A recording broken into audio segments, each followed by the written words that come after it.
August of 2009 during convocation. He proposed to me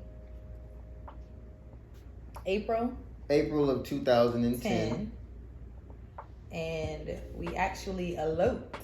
Yeah. August 23rd of 2010. Was it a Monday night, Tuesday night? Something like that. And we got married. And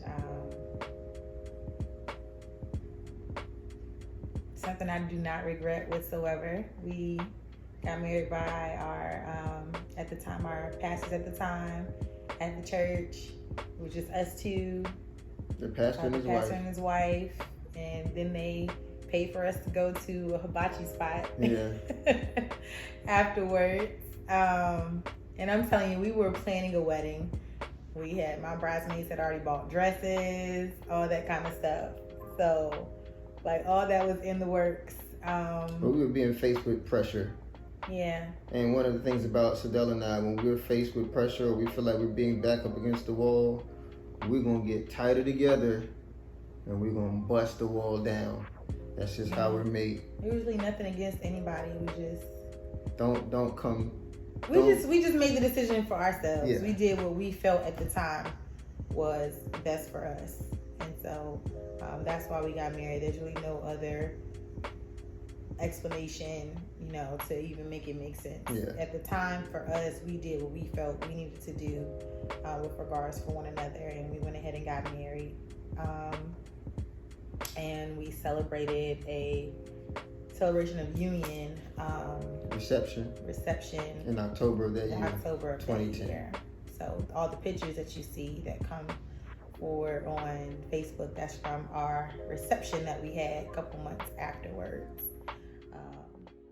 You married me. We got married under circumstances that a lot of people would have pause about nowadays, because for whatever reason we live in a society where women's expectations of men don't align with their own realities, in my opinion. Say that again. Women's expectation for men don't always align with their personal realities. And so I think that oftentimes, women pressure men to ascribe to a standard that they haven't reached. And oftentimes it's just very difficult. I didn't have those type of expectations for Jason, and no, I didn't marry potential. I can't say that. I didn't marry who I thought he would be. I married him because I knew who he was. And because I knew who he was, yes, I knew I could see him past his current state. She could see my maturing. She had the because at 25 years old, there's no way in the world that I can expect him to just have it all together. Why? Because at 25 I didn't have it all together. And I just wish people would just rest in that. It's okay to build a life with someone. They don't have to come already ready to receive you. Ready. I don't really get that. I feel like in relationships, when you can grow with the person that you're with, it means so much more, because it's like you can tell a story. You can say, I remember when we started here, look what we have built together. People, have issues with blending.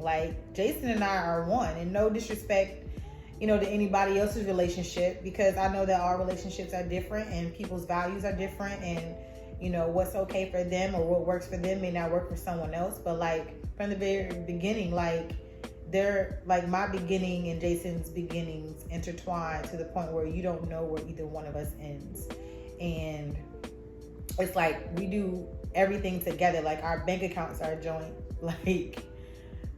the only reason why we probably have separate cash apps is just because I have one for my business, but still our personal cash apps are the same. Like, it's our money, like regardless of who makes what and all that kind of stuff. Like from the very beginning, we've always just intertwined everything so that if we ever decided that we were not going to be together, it would be very difficult to separate. And I just feel like that's what marriage is. Like, marriage, I agree, is intertwining the three cords to the point where it would be very difficult to comb them out. Yeah.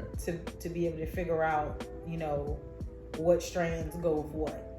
Yeah. Because forever you will be impacted by that person. And to me, that's what marriage is. It's like, you shouldn't, if you could unbraid it so easily, then you never really came together like you were supposed to. So,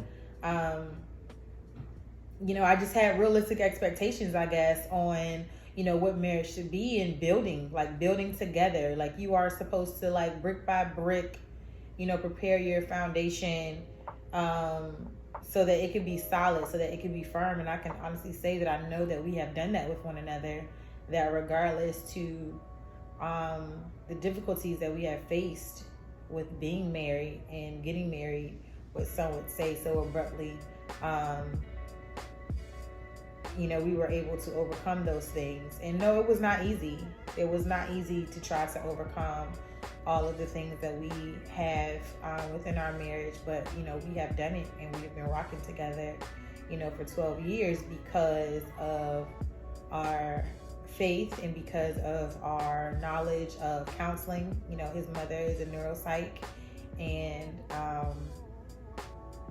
it was one of the things that I stated early on before we got married, that, you know, not only did I want to participate in premarital counseling, which we had, you know, two great people to give us premarital counseling, one being the late Adam Thurgood, who we appreciate. My goodness. All the golden nuggets that he gave us. Not only just about being married, but even with regards to even being in business and being married. He prophesied some things to us back in that office that have come to pass. Absolutely. And I'm like, God bless that man. Yes. God bless the legacy of Adam Thurgood. Absolutely. And, you know, also with, you know, my fave, Dr. Paula Brown. Yes. Dr. Paula Boo Wear Brown. Paula Boo Wear Brown. Who I absolutely love. She put some muscle on us. Yeah, one thing serious muscle on us. She kind of helped instill in me is that I often say to Jason is, I would rather go through with you than to go through without you. Because if I had to do it all again, like, I'm gonna choose you because that's just how I feel. Like, that's how I feel about him. Like, you choose a person who you can struggle with, and you know, so you choose so that you can, in order if you have to struggle, and not to say that everybody goes through struggles, but if you have to struggle, like, make sure it's somebody who you be willing to struggle with, get in the trenches with, so that way when you go to celebrate, the celebration is that much more celebratory. Yeah, noteworthy, worth it all. It's more meaningful. It definitely is, because you can say, at least I like this person. I say we used to say that growing up.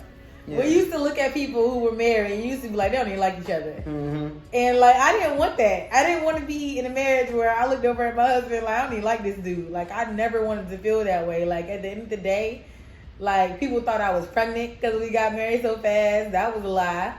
Like, no, I fell in love. Like, I really love this man. Like, I love him. Like, I don't want anybody else to have him. Like, he's mine. I want him because I love him.